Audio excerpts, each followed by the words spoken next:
Hey my friends, welcome back to the channel. You guys know what time it is. Another end of month, another reading wrap up. So basically, you guys know pretty much how these wrap ups works. I'm basically going to be wrapping up all the books I read in September and October and such like that. I'm actually recording this on October 31st because I know I'm not going to finish any other books tonight or even today since it's kind of later in the day as I'm recording this intro and such like that. So yeah, I just kind of want to dive straight into it and kind of start out with some stats specifically because in September, I read 7 books within that, and along with the page numbers, genres will be up on the screen as well too. And then in October, I read a total of 5 books in general and such like that. So as you know, we start off with September and such like that. And to start off with the first book that I read in September, I actually don't have the physical copy of it because it was a school-related book that I was reading for one of my classes, which is specifically Rafinkel Saga and other Icelandic stories and such. I read that for my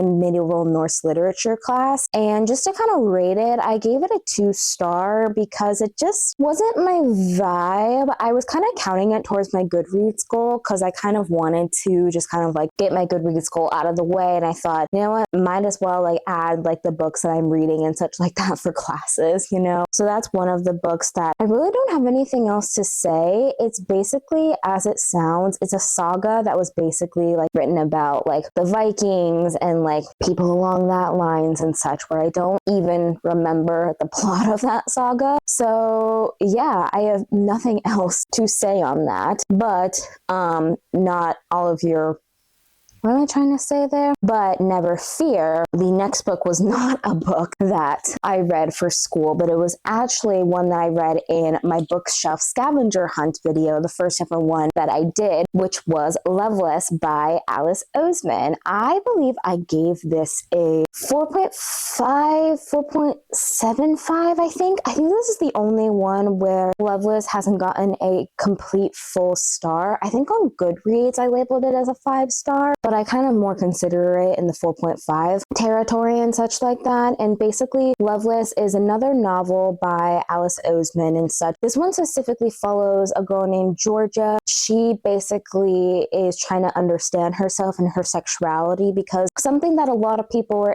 like us are able to do and such like that is have crushes, dream about our first kiss, our wedding and such like that, and also being intimate with someone for the first time. Georgia does not feel that way. She's been trying to figure out why she doesn't feel that way for a while, and in this we kind of follow her journey of learning that she is asexual and aromantic. And for anybody, I just really love this because I tell you what, Alice Oseman really knows how to characterize teenagers. For anybody who has read the graphic novel series of Heartstopper, or even just watch the show, you guys know how good she is at being able to write these teenage characters. And I read Radio Silence by her earlier and such like that this year as well too. And I'm just I kind of just want to go through their backlist just because I'm just yeah, they've definitely become an auto by author for me, 100%. And specifically, one of the things that I really love about this is the representation of asexuality and being aromantic as well too, touching on asexuality and aromanticism, being aromantic. I don't know how else to word that other than saying it like that, because I feel in specifically a lot of fiction literature, there's not a lot of people talking about the sexuality because it's almost kind of a forgotten sexuality within the arsenal of the LGBTQ plus community and such. And I've always kind of wondered what it looks like for people because I personally am not asexual. I've known a couple people who are and such, but just kind of seeing the representation that people need for this sexuality. And I kind of went down a rabbit hole of trying to look at other books who are exploring that as well too, because it's not talked about much, you know? It's not really talked about at all, to say the least. And just being able to just kind of like understand Georgia and understand other people who fall into the category of being asexual and aromantic is so interesting to me, that we were able to just kind of like dive in and just like, just like learn about it. I thought it is fun. I'd recommend every single thing that Alice Oseman writes, because they can do no wrong. I'm serious about that. They can do no wrong. I loved it. Loved this book and such like that. But to go on to the next one, I did originally have it, but it no longer exists on my shelves, and that is The Pumpkin Spice Cafe by Lori Gilmore. Now, I'm not going to talk about too much about this because I have nothing good to say about that book. I am not going to talk for very long about this. I think you guys know I give it a 1 star. It is easily the worst book I have read this year. I'm just like, what the actual fuck, And it wasn't even just a thing. I think it's just a personal thing for me. Specifically, I knew what I was kind of getting myself into, and I was okay with it, but not to the extent. I think I said something along the lines of how it's basically a really, really badly produced Hallmark movie with a bunch of spice. That's pretty much it, Like, there was no full character development. There was nothing along that line. And I tried my best to like it. And honestly, it just kind of became a hate read, because I'm just like, nope, absolutely not. Absolutely not. So yeah, that's pretty much all I have to say on Pumpkin Spice, because there's nothing nice to say about that book. Hopefully y'all's got that joke and such. And then after reading Pumpkin Spice, I think I found myself in like a tiny bit of a slump. And you'll know if you watch that video, which is reading highest and lowest rated books. I'll link all of the videos where most of these books are featured and such like that. But yeah, and the next one kind of added to it, because the tropes were kind of similar, specifically with the small town boy and big city girl trope and such. But we have Heartless by Elsie Silver. I gave this a 2 star, and I know that that's gonna catch me a lot of flack and such like that, but I didn't like it. It was fine, but like I just felt like that I was kind of reading the same thing over and over and over again. And I know that canonically within this series, this is not everybody's favorite. I do plan on continuing the rest of the Chestnut Springs series, because I really, really liked Flawless. I loved Flawless. I gave that one a 4 star. I think I said that in my last wrap up and such. But something with Heartless and we just weren't meshing. I'm not too sure if it was because I listened to the audiobook and I don't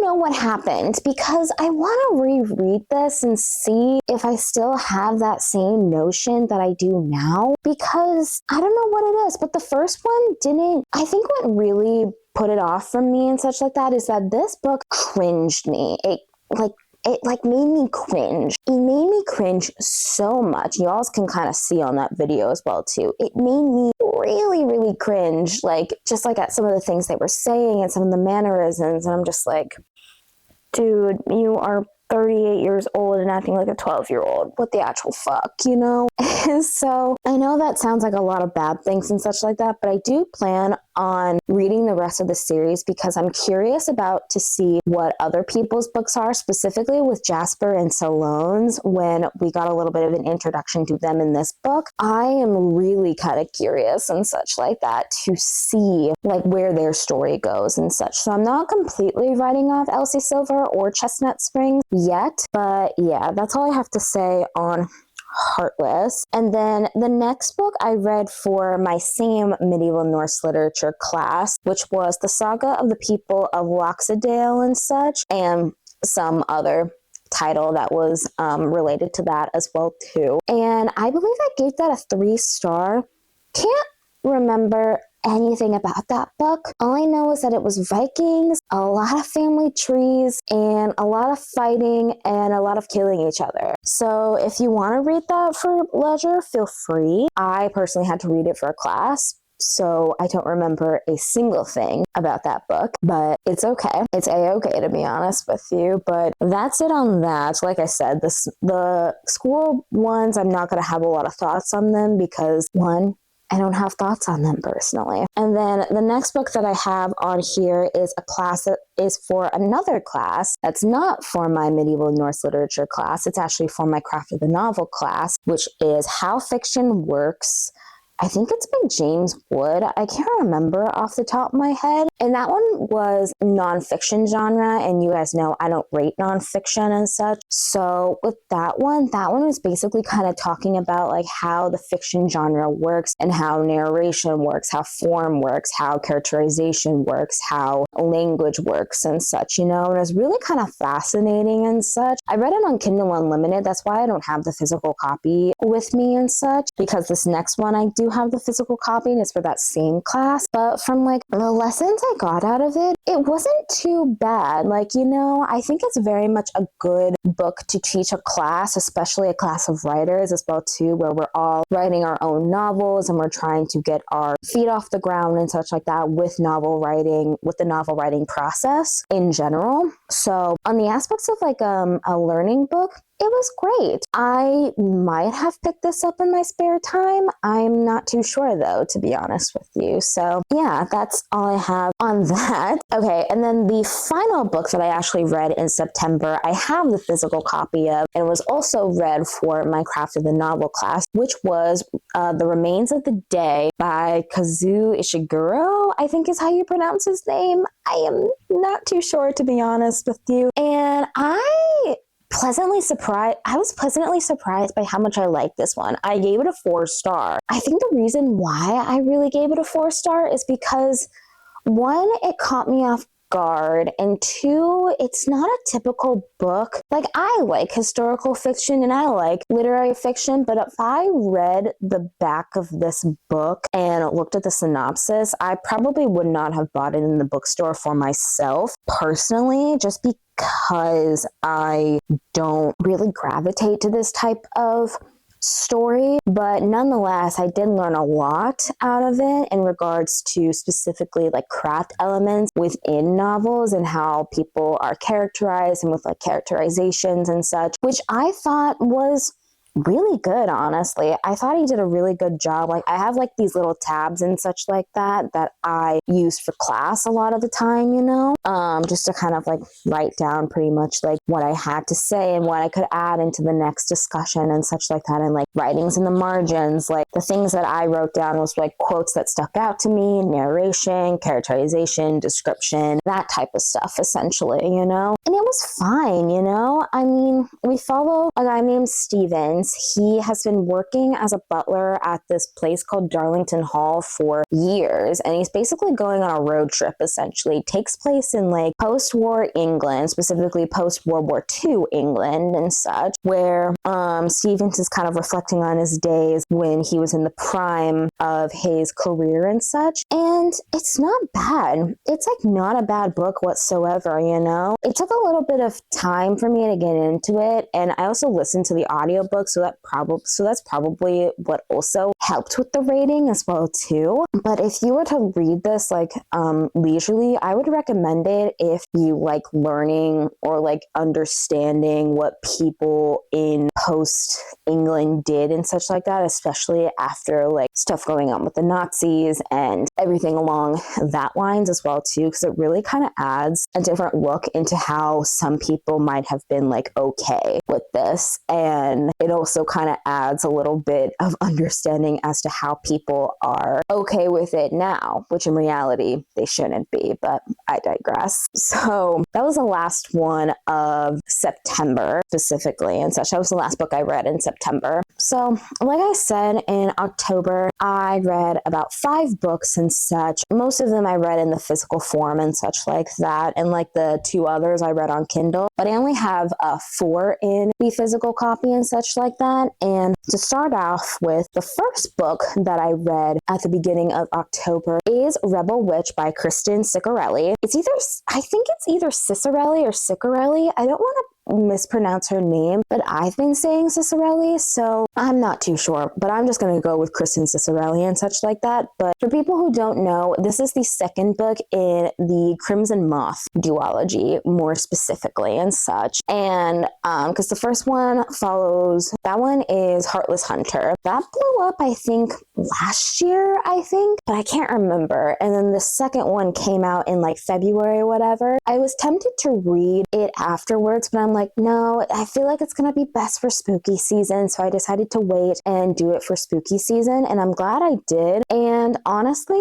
out of all of the books that I've read within these last 2 months, this one's been my favorite. This one has 100% been my favorite because it's a 5-star as well too, you know, because I just really liked it. I really, really did like it and such. And I know a lot of people's qualms with this book were like, well, could we get some more world building? And I will say I did really wish that we did get a little bit more of that world building aspect. But from what we got, I do like it. I do think that the ending was a tad bit rushed. I can't really talk about too much of this without spoiling Heartless Hunter, so I'm going to try and be as vague as possible. But especially with me being new to the fantasy genre, I can get tricked a lot more easily than some people who are very seasoned with the genre themselves, because I'm just only a beginner when it comes to this. And specifically, I really do like the fact that it's a duology because you don't have to commit too long to this. And I think that's one of the reasons why I was propelled to read this as well, because I was like, I don't really need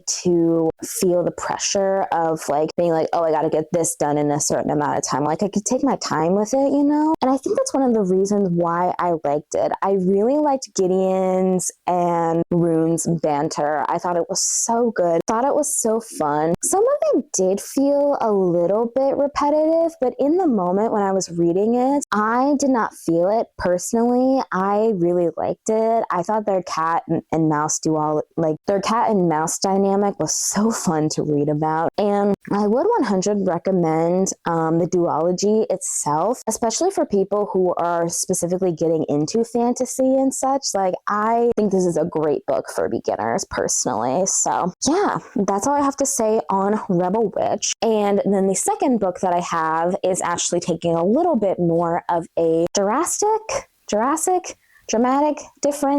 distance. I don't know, honestly. But we have Wretched by Emily McIntyre. This one is a dark contemporary romance, essentially, you know? And I gave it a 3.25 stars. Now, you guys will know kind of like my main thoughts and such like that if you like watched the video that this was in and such. And like I said, I'm going to say this again because I think it's just the best way to describe it and such, but it was almost kind of like I was eating a bunch of potatoes while binge watching, like potato chips specifically. I was binge eating a bunch of potato chips while I was watching my favorite show, essentially. You know, I was just gobbling this book up because specifically one vivid scene that kicks out to me, but it's one of those not safe for work scenes, so I can't say anything about that, but just look at the trigger warnings and such like that. It is a dark romance and promises on the dark. It is also on the smaller side, and it's also the third book in the Never After series. It's a bunch of interconnected standalones, essentially, you know? And like this one takes on an element of The Wizard of Oz,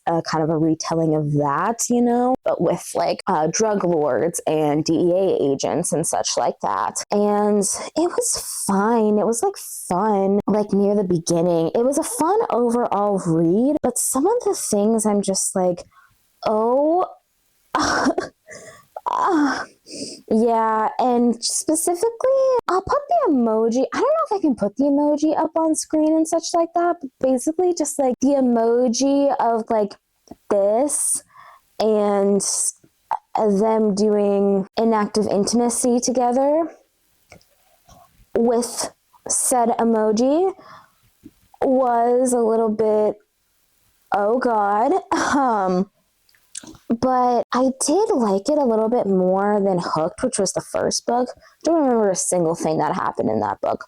Do not remember a single thing. I could probably give you a couple lines, but that's it. And then with this one, it was it was also fine, you know? Like, I don't have too many bad things to say about it. I just would say heavily look at the trigger warnings and such, just because of how unsettling they can be. Just be aware of that and take care of yourself, especially when going into these darker books and like dark romance books, you know. They're not for everybody, but just, yeah, I liked it. It was a 3.25. Not that bad of a book personally and such. And then the next book that I read is actually from an author that I've read in the past. And the last book I read of hers, I hated. But this one is The Housemaid by Frida McFadden. I gave this a 4.5, I believe I gave it and such. I think I would maybe even lower it to maybe like a 4.25 because I tell you what, a lot of the times when I'm reading books, I like, especially if I'm reading like multiple of the same author and such, I like to see if there is a consistent voice, if there's consistent characters, if there's consistent developmentation of the actual storyline and plot itself and such. And specifically with that one book I read of hers, The Boyfriend, I believe and such, is what I read last of hers. Don't remember a damn thing about that book. I kind of want to get it off my shelf personally. But with that one, I couldn't really feel any of the characterization. I couldn't feel the storyline specifically, and I just couldn't feel the plot and the characters, you know? But with this one, I feel like she took her time, and I will say, I did really like this. The interesting part, specifically with the plot twist, and specifically, I talked about it in that vlog as well too, but like, we're mostly led on to believe that it is Millie's point of view and such like that a lot of the time, you know? Like, basically this book is told in Millie's point of view, and she's basically kind of seeing what's going on in this house because something's not right, and then once you get halfway through, you realize what that thing is wrong with the house, essentially, you know? And like,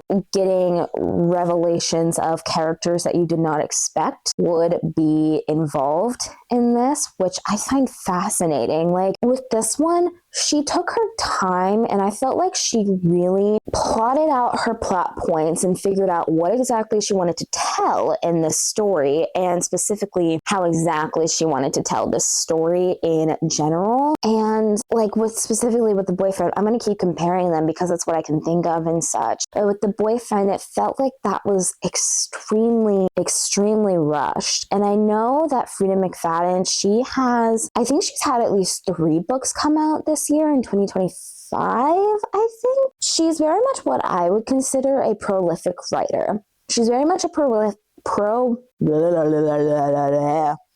She's a prolific writer. She will put out multiple books a year and such like that, and makes me think of that Hamilton song and such like that. So, not going to sing it because that could get copyright striked. So, but you know exactly what I mean when it's like she writes like she's running out of time, essentially. But with this one, it's one of her older novels, and it's really, really well crafted. Like, I can see the craft elements that came when it was with this book. While The Boyfriend, I did not see any craft elements whatsoever, you know? It was just like, I don't really like this very much. So overall, really, really liked it. Is it the best thriller that I've ever read?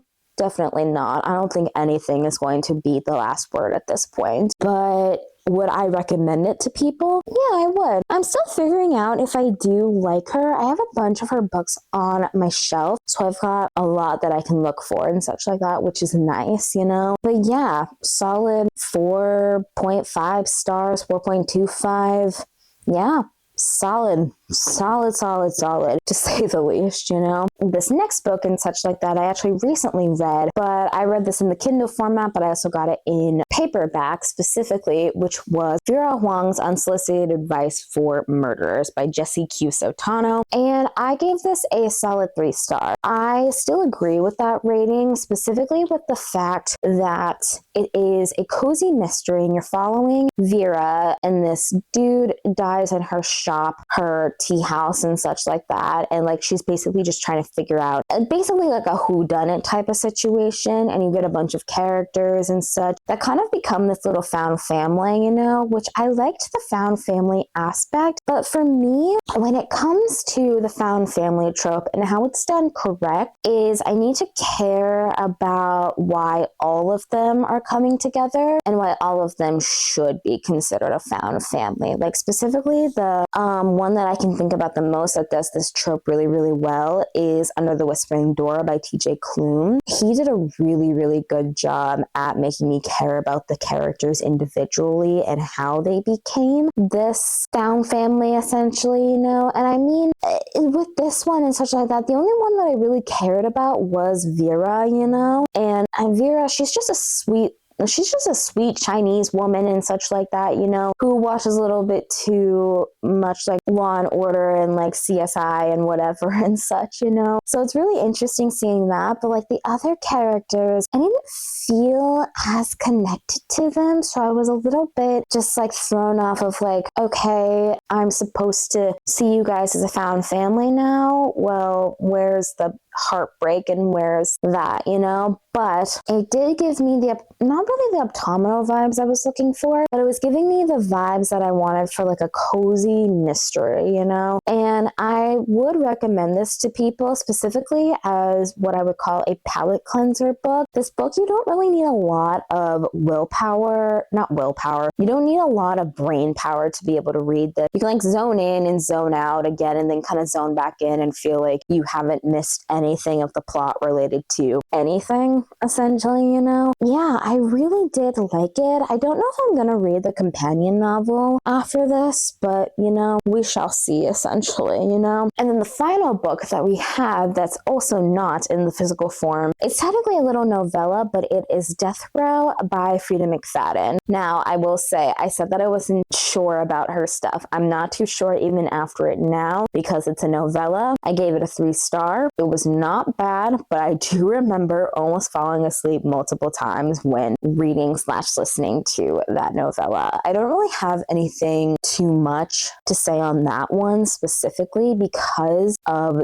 the nature. You follow this woman named Talia, and she's basically been accused of murdering her husband, and she's put on a death row, essentially. But as you go in, you see like things aren't adding up to what they seem, essentially, you know? And the way that I would describe this book is if you like go get like an allergy shot or whatever, or you need to wait for a long time to either go to the bank or for a doctor's office or whatever and such like that, or even if you're just in the car going from like point A to point B in like a really short amount of time, like it's less than an hour, it's like less than 2 hours is what the book is and such like that, you know? It's like a really, really easy paced book, you know? But yeah, I recommend it for that. It's not the best writing in the world, but then again, I think I've slowly come to realize that I don't really like novellas unless they have a purpose specifically. If that makes any sense, you know? I don't know if that makes me sound shallow, but just like, I'll use that one novella I read a while back, which was Love and Other Killers by Bryn Weaver. Like that one I felt had like a purpose because we were following characters that we had already grown to love and grown to support and grown to understand. And we've seen what she does within like the confines of a novel base and then just like shortening it down. It was just like almost kind of like reading a chapter of one of like the forgotten books, essentially, or just like a forgotten chapter within like the books, essentially, you know? And it felt like that, you know? But with this novella, Death Row specifically, I didn't feel that. I didn't feel that at all, to say the least. It was just like, okay, I guess we're doing this and then we're doing that. And it was just like, okay, what are we doing at this point, you know? Like, what are we doing? It's like that TikTok sound or whatever. It keeps just going around. But anyways, that is my wrap up of September and October. And to kind of get into the books that I am still currently reading as of October 31st, but I've currently made it about 55% into Wild Reverence by Rebecca Ross. I almost forgot what her name is. This is basically the prequel novel to the Letters of Enchantment duology and such, and talks a lot about the world and how magic is done and such like that, and how, because for people who have read that duology and such, you know about like the gods and how people's magic has been stolen and what exactly happened, you know? But in this one, we're getting the full-blown system of what it was like when both of the realms and such like that were populated with gods, you know? And my thoughts on this and such like that, I'm putting it I'm not DNFing it. Basically, what I'm doing is I'm just kind of setting it over there because I've been listening to the majority of this as well too. I just pick it up whenever I feel like it, whether or not it's when I'm driving up to school or driving somewhere else that doesn't require too much brain power, you know? I mean, it kind of requires brain power since where we got, or where I stopped at last, but like, it's not taking too much of my time, you know? And things like that. But that's where I'm at with Wild Reverence. And then the second book that I'm currently reading for that same video is Carrie Soto is Back by Taylor Jenkins Reid. I'm only on page 43 and such, so I'm not that far in. This is the bookmark that I got. It's in honor of the life of a showgirl and such. I think that's super, super fun. But anyways, I can't really tell you much about this one because, like I said, I literally just started it. Like, what else am I going to say, you know? Actually, I can say stuff, but the way that Taylor Jenkins Reid writes all of her books, she always takes such good care of whatever topic she is handling, like specifically with an atmosphere, how she was handling the space program in Daisy Jones and such, talking about the music industry and how that works. And in this one, it's following Carrie Soto, the famous tennis player in this book and such, how she's coming out of retirement and such, you know? And just taking such good care of being able to explain tennis to the reader who has never known. Like, people sometimes don't know what tennis like rules look like and such, you know. I knew a little bit about it from Wii Sports growing up, but not like heavily essentially, you know. But yeah, those are the two books that I'm currently reading, and I think that officially ends off this video. So thank you guys again so much for watching. Let me know if you've read any of these books and such like that. Let me know if you've liked the Letters of Enchantment series. Let me know if you plan on reading Wild Reverence. Let me know if Taylor Jenkins Reid is one of your favorite authors, or if you have read any of her books. And why don't we comment a tennis ball emoji if you made it to this part of the video? Again, thanks for watching. All of my stuff will be in the description down below as always, along with my social medias popping up on the screen as well. And I truly hope that you guys have an amazing day, week, month, and year. See you later, friends.